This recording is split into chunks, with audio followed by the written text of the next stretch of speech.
नमस्कार, आप देख रहे हैं आर हिंदुस्तान न्यूज़ अरुण सक्सेना के साथ। मध्य प्रदेश के बैतूल से संवाददाता शशांक सोनकपुरिया की रिपोर्ट। मध्य प्रदेश के बैतूल में जल संसाधन विभाग की बड़ी लापरवाही का मामला सामने आया है, जहां किसानों को कागजों में तो जलाशयों का लाभ मिल रहा है, पर जमीनी हकीकत कुछ और ही बयां कर रही है। नहर क्षतिग्रस्त पड़ी हुई है और किसान सिंचाई के लिए पानी नहीं मिलने से आक्रोशित है।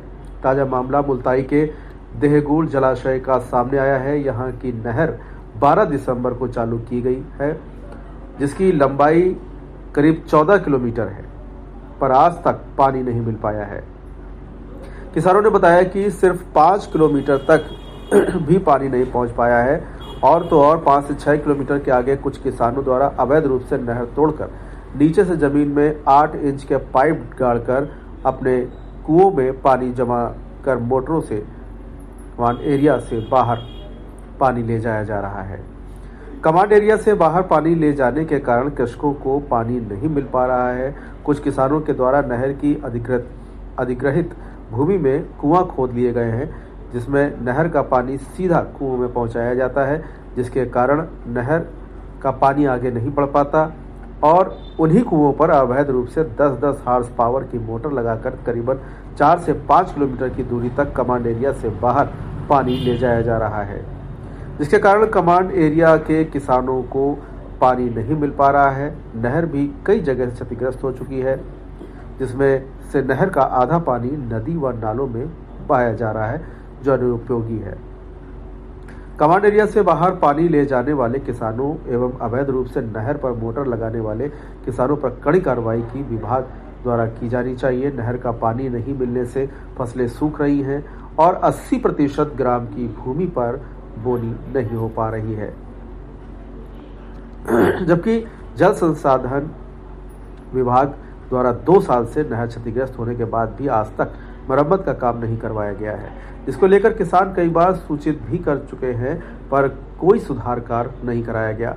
जल संसाधन विभाग के जिम्मेदार अधिकारी बस टाल मटोल करते हैं। इस बात को लेकर आज आधा सैकड़ा किसान कलेक्टर कार्यालय पहुंचे और समय पर सिंचाई के लिए पानी दिए जाने एवं दोषियों पर कड़ी कार्रवाई करने की मांग की है। अब देखना यह होगा कि कब तक जिला कलेक्टर इनकी मांग पूरी करते हैं और किसानों को कब तक पानी मिलने की संभावना होती है। फिलहाल आप सुरक्षित रहिए, जुड़े रहिए आर हिंदुस्तान से। नमस्कार। क्या नाम है भाई साहब? मैं राजू धोटे। कहाँ से आए? दातोरा से आया था। क्या कारण था किसान इतने सारे? हम सभी किसान लोग यहाँ पर आए हैं। हम लोगों की खेती अभी काली पड़ी हुई है और जिनने बो दिया उनका फसल सूख रही है। यहाँ टेल तक पानी नहीं पहुँच पा रहा, जिसकी वजह से सभी किसान लोग परेशान हैं और इस संबंध में हम कलेक्टर साहब को ज्ञापन देने के लिए आज आए थे। इससे पूर्व में कैसे व्यवस्था करते थे सिंचाई की? इसके पूर्व में भी नहर के द्वारा सिंचाई करते थे, लेकिन इस बार बहुत लेट हो गए। लगभग भी आज 24 दिसंबर हो गया। अब बहुत परेशान हो गए। इसके बाद में हम लोग कलेक्टर साहब से मिलने के लिए। क्या है जी, नहर की क्या स्थिति है? नहर पूरी जीरो से लेकर टेल तक पूरी क्षतिग्रस्त हो गई नहर, और क्षतिग्रस्त होने से 50% पानी ऐसे ही व्यर्थ पानी नदी नालों में बह रहा।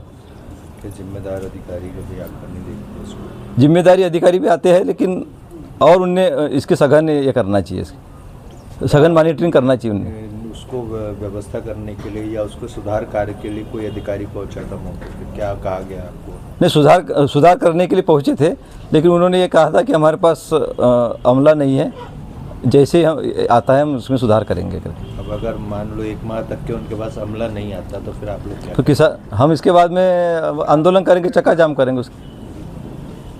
क्या नाम है? मैं कैलाश धोटे, दतौरा से।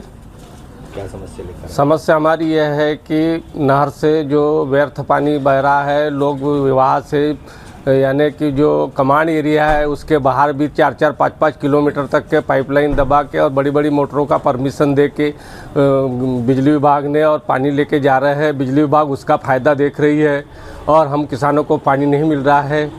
और नहर के किनारे कुएँ खोद के 6-6 इंची के पाइप डाल के कुओं से 5-5, 6-6 मोटरें लगा के और नहर के जो गवर्नमेंट का कमांड एरिया है उसके एरिया में ही मोटर खोद ली है, जिसका गवर्नमेंट का जो कमांड एरिया हुआ है, और वहाँ से पानी 6-6 किलोमीटर तक के लेके जा रहे हैं और कमांड एरिया वालों को पानी नहीं मिल रहा है।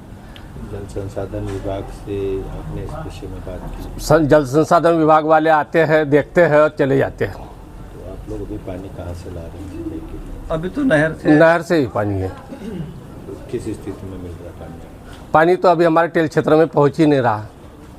नहर कब से क्षतिग्रस्त है और कौन सा जलाशय पड़ता है? ये दैगुड़ जलाशय से पानी आ रहा है और नहर तो ये 2 साल से क्षतिग्रस्त है।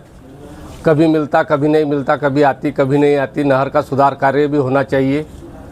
2 साल से आप लोग फिर किस तरह से उपयोग कर रहे हैं? 2 साल से बस एक हाथ पानी मिला, नहीं तो हमको पहले 1-2 साल तक के 3 और 4 पानी मिलते थे। अभी 2 साल से एक हाथ पानी मिल रहा है और वैसी फसल सूख रही है। जिम्मेदार आते हैं आपके पास में तो क्या कहते हैं? जिम्मेदार आते हैं, हमारे पास में फंड नहीं है। फंड जब भी आएगा तो हम कार्य करेंगे। क्या लगता है 2 साल से फंड नहीं है, अब कैसे आ जाएगा? अब वो तो जिम्मेदार ऑफिसर करेंगे, इसलिए हम कलेक्टर महोदय के पास में आए हैं कि कुछ हमारा सुधार कार्य हो जाए, हम किसानों को कोई राहत मिल जाए। क्या आश्वासन मिला हमको? अभी कलेक्टर साहब ने आश्वासन दिया है कि हम अधिकारियों से बात करते हैं, जो भी स्थिति होती है उसको सुधार कार्य के लिए करेंगे। कितने दिन के अंदर पानी मिलना आपको आवश्यक है और नहीं मिलेगा तो क्या करेंगे? हमको वैसे तो नवंबर में पानी मिल जाना चाहिए और नहीं मिला तो नवंबर-दिसंबर तक के कम से कम मिल जाना चाहिए। नहीं फसल लेट हुई तो फसल होती नहीं है, किसान वैसे ही बर्बाद होते जा रहा है। अब क्या करेंगे फिर आगे? अब क्या करेंगे, अब तो फसल सूख गई है। अब देखो आगे जो अब आगे के लिए हम चक्का जाम करेंगे, आंदोलन करेंगे।